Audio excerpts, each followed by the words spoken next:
പ്രഖ്യാപിച്ചിരിക്കുകയാണ്. 9-ാം തീയതിയും 15-ാം തീയതിയുമായി 2 ഘട്ടങ്ങളിലായി കേരളത്തിലെ തെരഞ്ഞെടുപ്പ് നടക്കും എന്നാണിപ്പോൾ വ്യക്തമാക്കപ്പെട്ടിട്ടുള്ളത്. 13-ാം തീയതി വോട്ടെണ്ണൽ, തുടർന്നുള്ള ദിവസങ്ങളിൽ തീരുമാനത്തെ അടിസ്ഥാനപ്പെടുത്തി എല്ലാ തദ്ദേശ സ്വയംഭരണ സ്ഥാപനങ്ങളും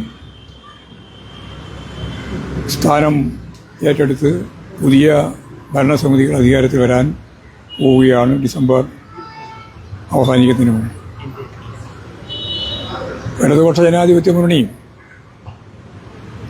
അതുപോലെ തന്നെ പാർട്ടി സംസ്ഥാന കമ്മിറ്റിയും വ്യക്തമായ ധാരണയോടുകൂടി കേരളത്തിലെ എല്ലാ ജില്ലകളിലെയും തദ്ദേശ സ്വയംഭരണ സ്ഥാപനങ്ങളിലേക്കുള്ള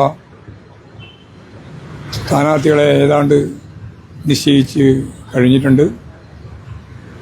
ഏകോപിതമായി ഇടതുപക്ഷ ജനാധിപത്യ മുന്നണി ഈ തെരഞ്ഞെടുപ്പ് പോരാട്ടത്തിൽ വർദ്ധിത ആവേശത്തോടെ പങ്കെടുക്കാൻ പോവുകയാണ്. വളരെ ശക്തിയായ രീതിയിൽ ഇടതുപക്ഷ ജനാധിപത്യങ്ങളുടെ തിരിച്ചുവരവ് കഴിഞ്ഞതിനേക്കാൾ കൂടുതൽ സീറ്റും സ്ഥാപനങ്ങളും നേടിക്കൊണ്ട് മുന്നോട്ടേക്ക് പോകും എന്ന് തന്നെയാണ് പ്രതീക്ഷിക്കുന്നത്. അത്തരത്തിലുള്ള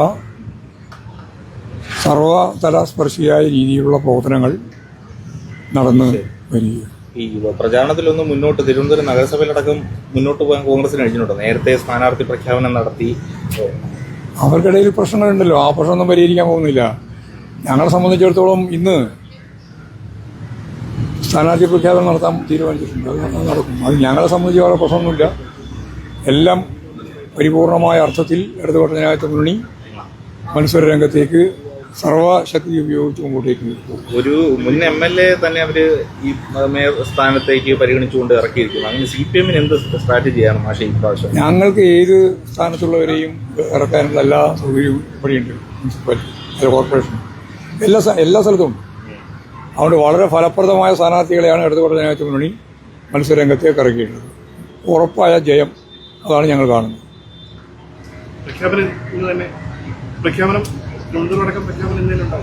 അല്ല, അത് ഓരോ പ്രഖ്യാപനം ഒന്നും ഞാൻ മുമ്പേ പറഞ്ഞാണ്. ഇലക്ഷൻ പ്രഖ്യാപിച്ചാൽ ഉടനെ തന്നെ തെരഞ്ഞെടുപ്പിന്റെ ഭാഗമായിട്ടുള്ള മത്സരിക്കുന്ന സ്ഥാനാർത്ഥികളെയും പ്രഖ്യാപിക്കും. എല്ലാ നിലവിൽ കോർപ്പറേഷനുകളെല്ലാം തൃശ്ശൂരാകട്ടെ, കണ്ണൂർ തിരിച്ചു പിടിക്കണം. അല്ല, ബാക്കിയെല്ലാം നമ്മുടെ തന്നെ നിലവിലുള്ളതാണ്. അതെല്ലാം ശക്തിപ്പെടുത്തുകയും. അതായത് തിരുവനന്തപുരം നമ്മുടെ സ്വാധീനം വർദ്ധിപ്പിക്കണം, കൊല്ലത്ത് എന്നുള്ളതിനേക്കാളും കൂടുതൽ സ്വാധീനം വർദ്ധിപ്പിക്കണം, തൃശ്ശൂരും അതുപോലെ തന്നെ.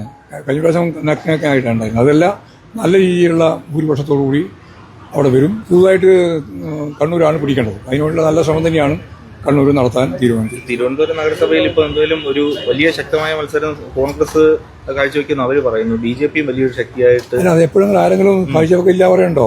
അവിടെ ജയിച്ചു വരുമ്പോൾ നമ്മൾ ജയിക്കുന്നു മാത്രമേ ഉള്ളൂ. അതാണ് സ്വഭാവം. അതുകൊണ്ട് ഈ തിരുവനന്തപുരം കോർപ്പറേഷനൊക്കെ വമ്പിച്ച രീതിയിലുള്ള മുന്നേറ്റം സൃഷ്ടിക്കും. ആയിക്കോട്ടെ, അതൊന്നും കുഴപ്പമില്ല. അതൊന്നും ഞങ്ങൾക്ക് ബാധകമല്ല. അങ്ങനെ പ്രമുഖരാരെല്ലാം ഉണ്ടോ CPM-ന്? ഞങ്ങളെല്ലാം പ്രമുഖരാണ്. ആരാ പ്രമുഖരല്ലാതെ? എല്ലാവരും പ്രമുഖ സ്ഥാനാർത്ഥികളായിട്ടാണ് മത്സരിക്കുന്നത്. പോരെ? ഒറ്റ കാര്യം, അതായത് ഈ സമയത്ത് തെരഞ്ഞെടുപ്പ് പ്രഖ്യാപിക്കുന്ന സമയത്താണ് സർക്കാരിനെതിരെ വലിയ രീതിയിലുള്ള ആരോപണങ്ങൾ. ഏത് കാലത്താണ് ഇല്ലായിരുന്നത്?